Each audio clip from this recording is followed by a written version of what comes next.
श्री शिवाय नमस्तुभ्यम। हर हर महादेव भक्तों। पौराणिक ग्रंथों के अनुसार सोमवार शिवजी जी का विशिष्ट वार है। सोमवार का दिन भगवान शंकर और माता पार्वती जी को समर्पित है। तो भगवान शंकर की और माता पार्वती की विशेष कृपा प्राप्त करने के लिए और किसी भी लौकिक अभिलाषा की पूर्ति तथा अंत में मोक्ष प्राप्त करने के लिए भी सोमवार व्रत को रखा जाता है। तो हम आज सोमवार व्रत की कथा का श्रवण करते हैं। जय श्री गणेश। एक बहुत धनवान साहूकार था। उसके घर में धन आदि किसी प्रकार की कोई कमी नहीं थी। उसको एक ही दुख था कि उसके कोई पुत्र नहीं था। वह इसी चिंता में रात दिन दुखी रहता था। वह पुत्र की प्राप्ति हेतु प्रत्येक सोमवार को सोमेश्वर व्रत और चंद्रदेव तथा शिवजी जी का पूजन किया करता था। वह प्रतिदिन शिव मंदिर में जाकर शिवजी जी की पूजा किया करता था। सुबह शिवलिंग पर जल चढ़ाता और सायंकाल मंदिर में दीपक जलाया करता था। उसके भक्ति भाव को देखकर एक समय श्री पार्वती जी ने शिवजी महाराज जी से कहा, हे महाराज, यह साहूकार आपका अनन्य भक्त है और सदैव आपका व्रत और पूजन बड़ी श्रद्धा से करता है। आपको इसकी मनोकामना पूर्ण करनी चाहिए।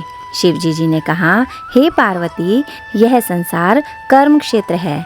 जैसे किसान खेत में जैसा बीज बोता है वैसा ही फल काटता है, उसी तरह इस संसार में जो जैसा करता है वैसा ही फल भोगता है। पार्वती ने अत्यंत आग्रह से कहा कि महाराज, जब यह आपका ऐसा भक्त है और यदि इसको किसी प्रकार का कोई दुख है तो उसको अवश्य दूर करना चाहिए, क्योंकि आप सदैव अपने भक्तों पर दयालु हैं, उनके दुखों को दूर करते हैं। यदि आप ऐसा न करेंगे तो मनुष्य क्यों आपकी सेवा पूजा करेंगे। पार्वती जी का ऐसा आग्रह देख शिवजी महाराज जी कहने लगे, हे पार्वती, इसके कोई पुत्र नहीं है। इसी चिंता से यह अत्यंत दुखी रहता है।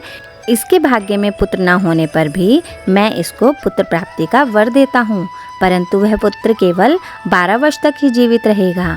इसके पश्चात वह मृत्यु को प्राप्त हो जाएगा। इससे अधिक मैं और कुछ इसके लिए नहीं कर सकता।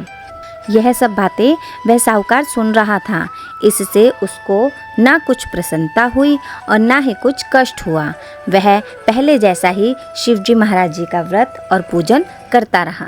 कुछ काल व्यतीत हो जाने पर साहूकार की स्त्री गर्भवती हुई और 10वें महीने में उसके गर्भ से अति सुंदर पुत्र की प्राप्ति हुई। साहूकार के घर में बहुत खुशियां मनाई गईं, परंतु साहूकार ने उसको केवल 12 वर्ष की आयु जानकर कोई अधिक प्रसन्नता प्रकट नहीं की और ना ही किसी को भेद बतलाया। जब वह 11 वर्ष का हो गया तो उस बालक की माता ने उसके पिता से विवाह आदि के लिए कहा, परंतु साहूकार कहने लगा, मैं अभी इसका विवाह नहीं करूँगा और काशी जी पढ़ने के लिए भेजूँगा। फिर साहूकार ने अपने साले अर्थात उस बालक के मामा को बुलाकर उसको बहुत सारा धन देकर कहा, तुम इस बालक को काशी जी पढ़ने के लिए ले जाओ। रास्ते में जिस स्थान पर भी जाना यज्ञ करते और ब्राह्मणों को भोजन कराते जाना। वह दोनों मामा भांजे सब जगह सब प्रकार यज्ञ करते और ब्राह्मणों को भोजन कराते जा रहे थे। रास्ते में उनको एक शहर पड़ा। उस शहर के राजा की कन्या का विवाह था और दूसरे राजा का लड़का जो विवाह करने के लिए बारात लेकर आया था वह एक आंख से काना था। उसके पिता को इस बात की बड़ी चिंता थी कि कहीं वर को देख कन्या के माता पिता विवाह में किसी प्रकार की अड़चन पैदा न कर दें। इस कारण जब उसने अति सुंदर सेठ के लड़के को देखा तो मन में विचार किया कि क्यों ना इस लड़के को वर के कपड़े पहना और घोड़े पर चढ़ा ले जाएं। बड़ी सुंदरता से सब कार्य हो गए। वर के पिता ने सोचा, यदि विवाह कार्य भी इसी लड़के से करा दिया जाए तो क्या बुराई है।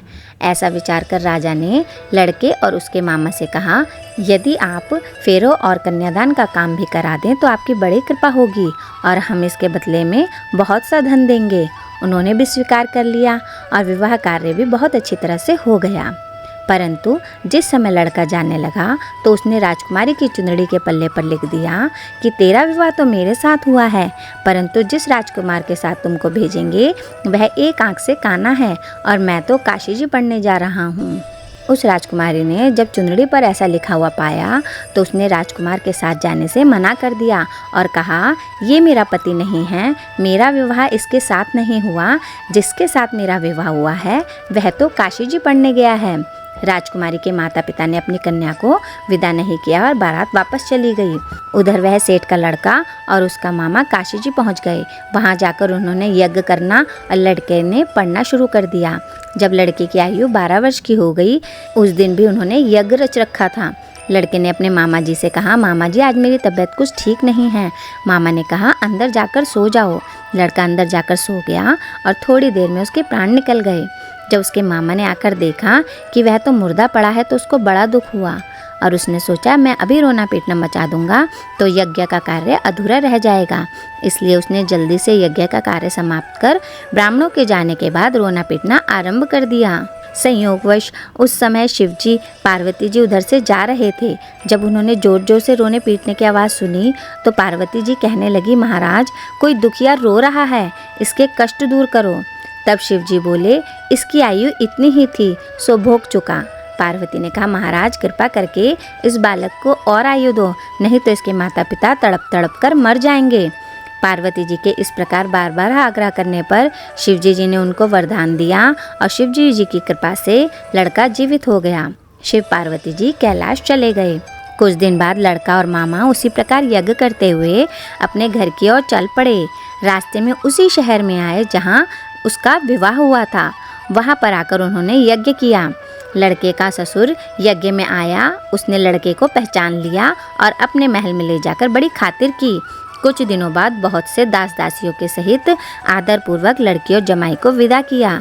जब वह अपने शहर के निकट आए तो मामा ने कहा, मैं पहले तुम्हारे घर जाकर सबको खबर कराता हूँ। उस समय लड़के के माता पिता अपने घर की छत पर बैठे हुए थे। उन्होंने यह प्रण कर रखा था कि यदि हमारा पुत्र सकुशल घर पर आ गया तो राजी खुशी नीचे उतर कर आ जाएंगे, नहीं तो छत से गिरकर अपने प्राण खो देंगे। इतने में उस लड़के के मामा ने आकर यह समाचार दिया कि आपका पुत्र आ गया है, परंतु उनको विश्वास नहीं आया। तब उसके मामा ने शपथ पूर्वक कहा कि आपका पुत्र अपनी स्त्री के साथ बहुत सारा धन साथ में लेकर आया हुआ है। तो सेठ ने आनंद के साथ उसका स्वागत किया और बड़ी प्रसन्नता के साथ रहने लगे। इस प्रकार जो कोई भी सोमवार के व्रत को विधि विधान से करता है अथवा इस कथा को पढ़ता या सुनता है, उसके सब दुख दूर होकर समस्त मनोकामनाएं पूर्ण होती हैं। तो बोलो गौरी शंकर भगवान की जय। श्री शिवाय नमस्तुभ्यम। हर हर महादेव भक्तों।